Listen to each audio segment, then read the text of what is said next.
Funding for this video is brought to you by viewers like you. Thank you.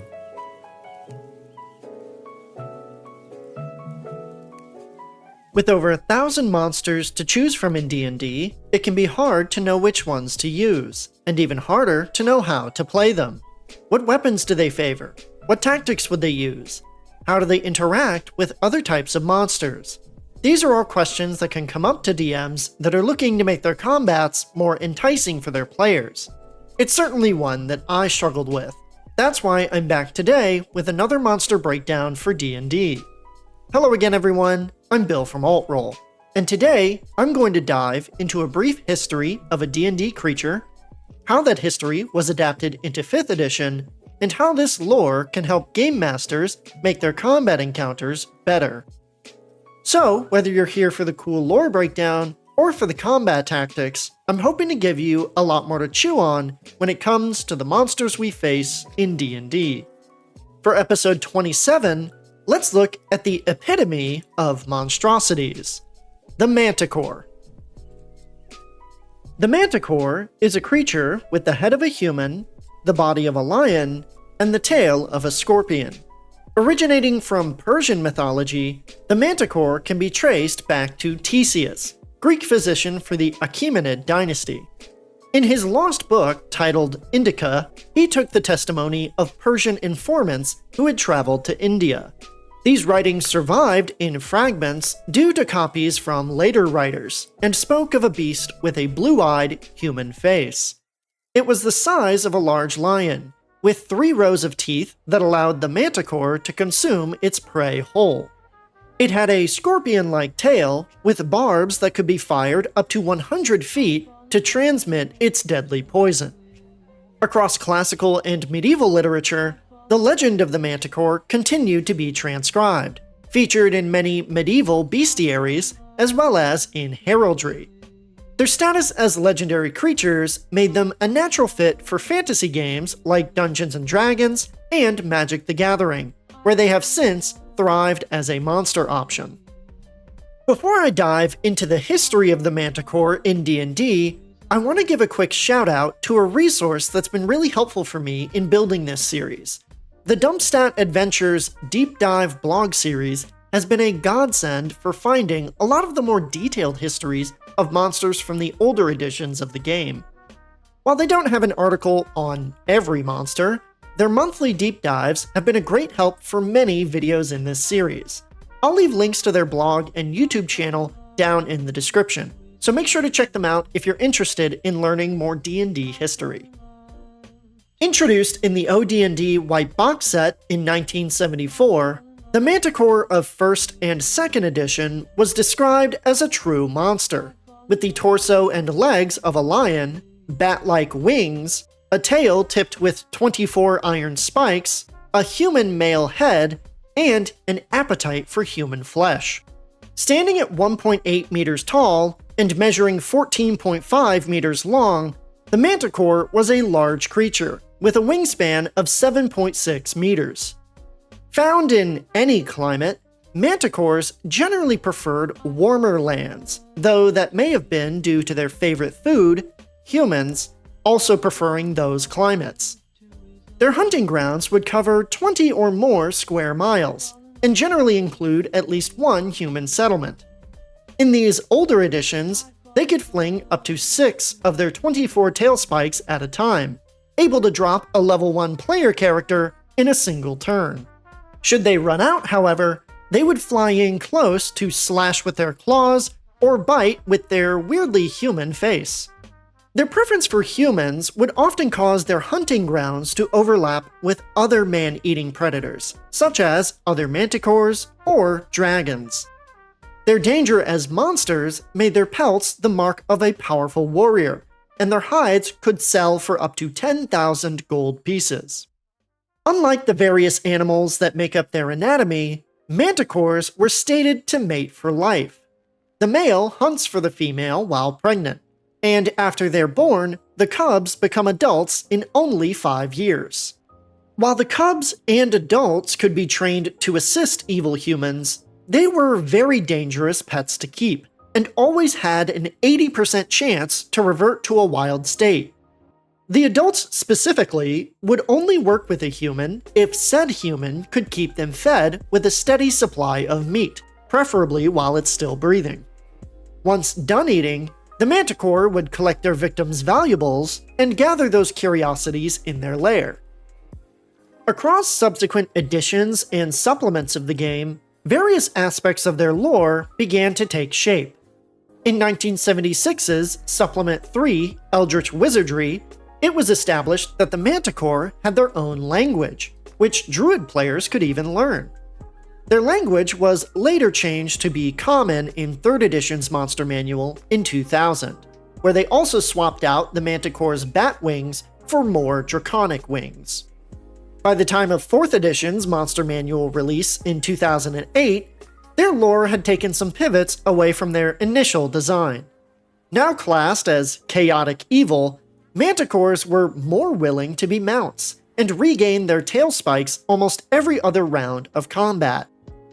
In 5th edition, the Manticore has a vaguely human head, the body of a lion, and the wings of a dragon. Predatory hunters of the skies, Manticores work together with others to take down large or dangerous creatures. If outnumbered, they'll circle the skies and release volleys of their tail spikes. Otherwise, they'll land and then begin using their claw and bite attacks. While not necessarily intelligent, they do have the ability to speak common, though their evil nature means that most of what they say isn't repeatable in respectable company.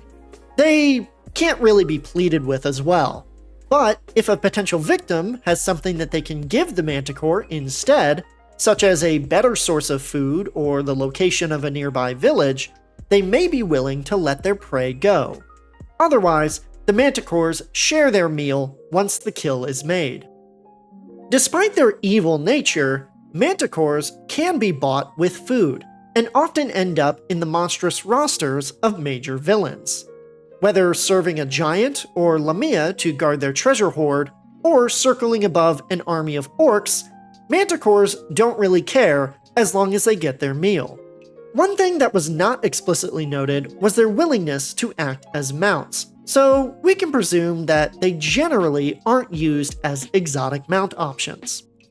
While willing to work with other Manticores against larger prey, their hunting grounds often cross with their rivals, which include chimeras, griffins, peritons, and wyverns.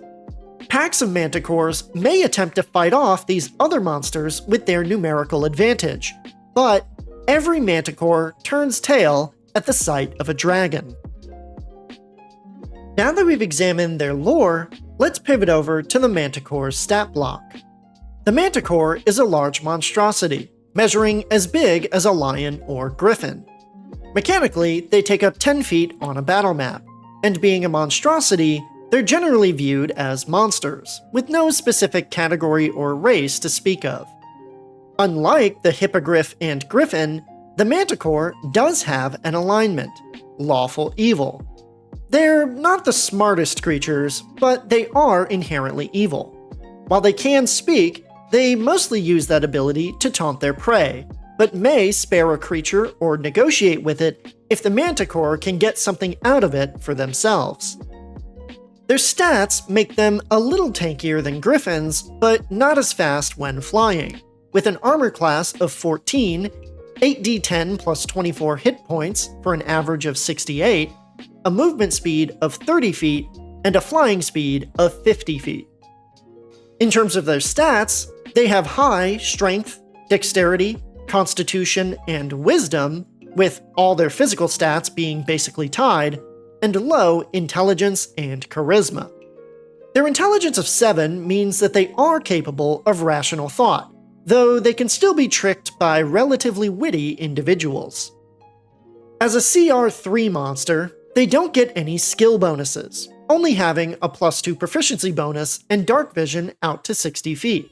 Unlike the other flying monsters we've covered though, they can speak common, but the words they spew tend to not be very nice.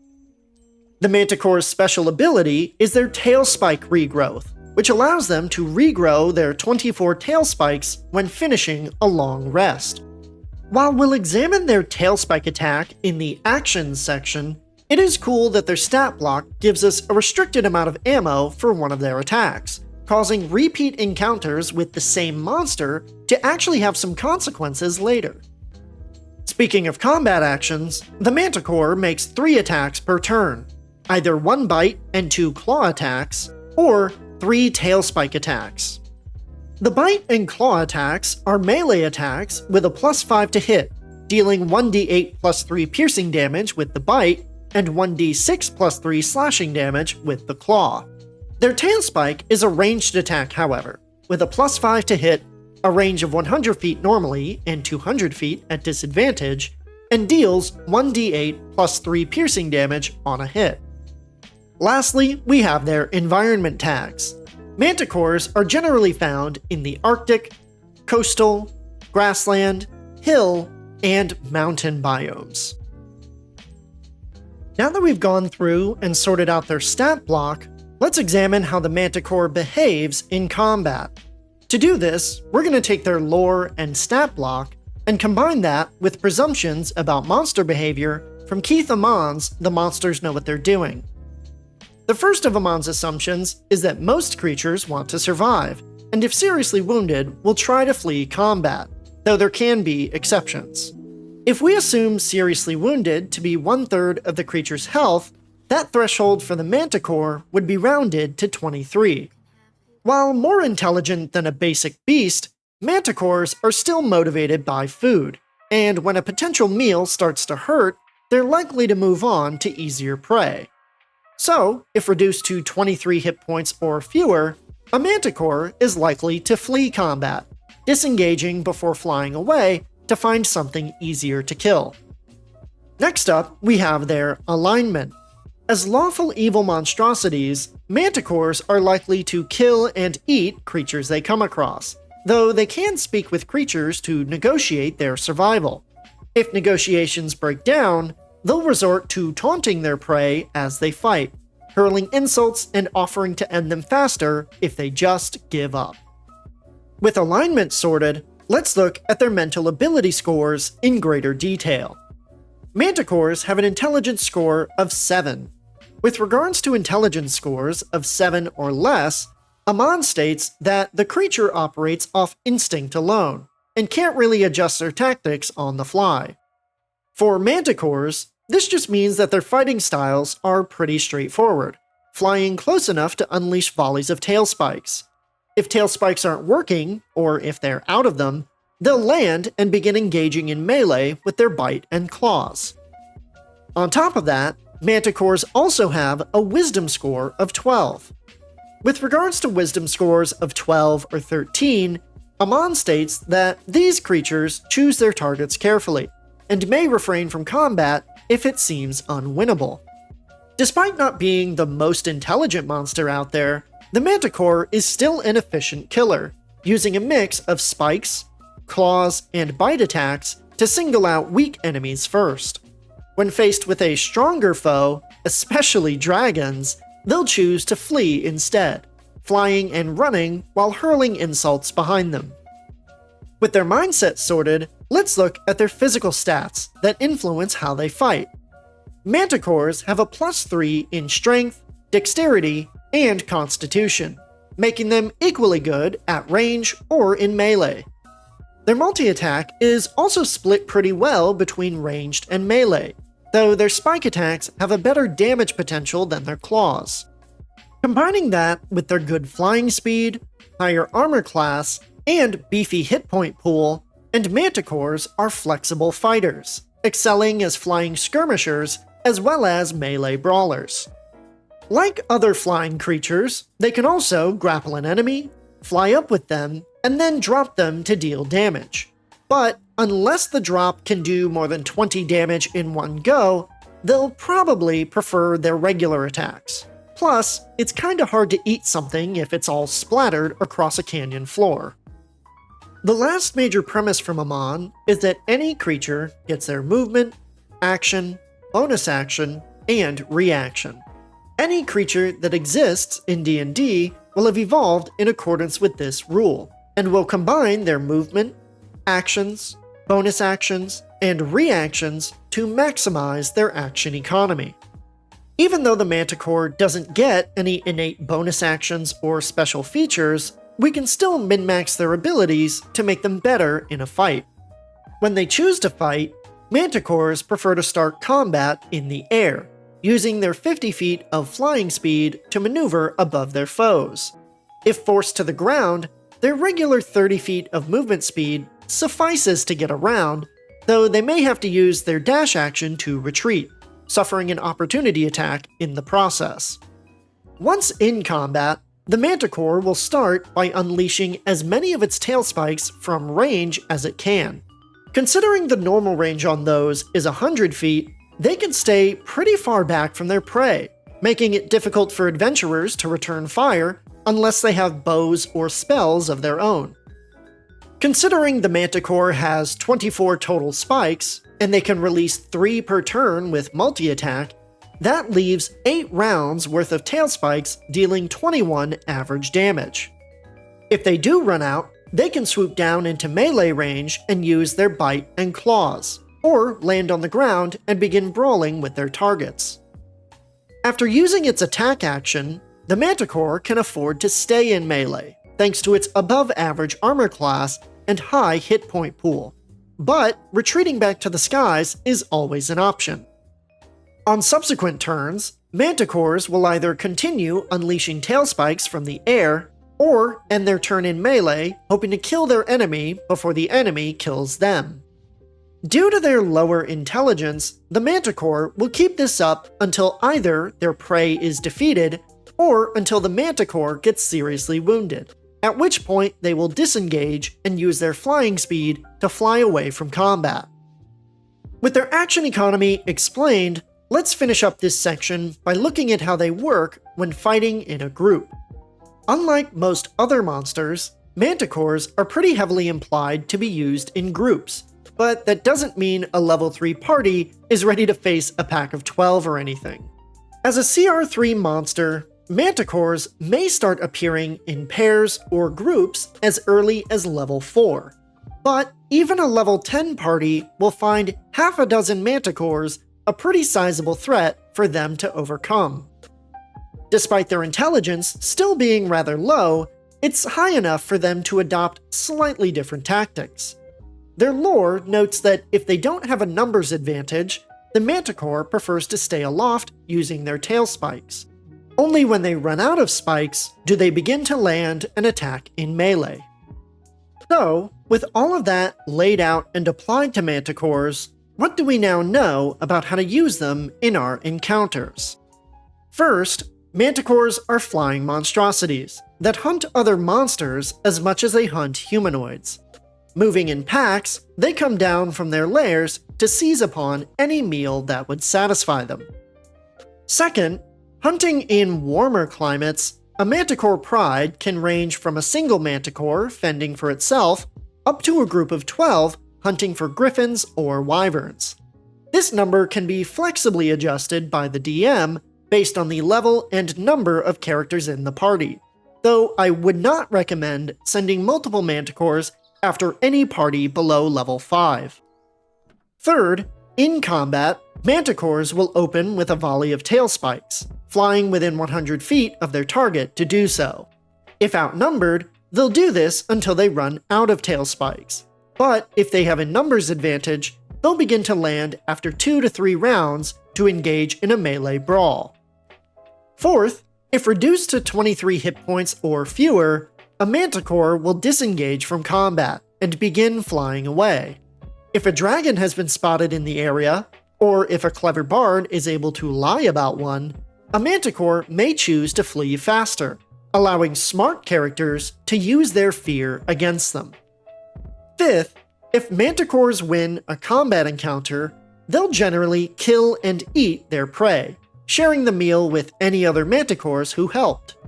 Persuasive victims with a promise of greater food elsewhere may be able to buy their life from them, but it's best not to toy with a hungry Manticore while within tailspike range. With that being said though, we come to the end of today's video on the Manticore. A malevolent monstrosity, Manticores are just evil creatures that can absolutely torment an unprepared party. Personally, even though I'd love to have a little more lore for them, the way they're written now allows DMs to personify a truly evil monster that taunts its prey as it kills them. However, what I want to know is, what do you think of the Manticore? Do you use these monstrosities as natural hazards for high-level parties? Or is there something about their kit or lore that turns you away from using them as a potential encounter? You can let me know down in the comments, or you can discuss it on the Alt-Roll Discord using the link in the description. If you want to support Alt-Roll, you can visit our Ko-fi to leave a one-time or recurring donation. And make sure to like, subscribe, and hit that bell icon to be notified when our videos go live. However, that's all I had for you. Thank you all for watching, make sure to have a great rest of your day, and I'll see all of you next time.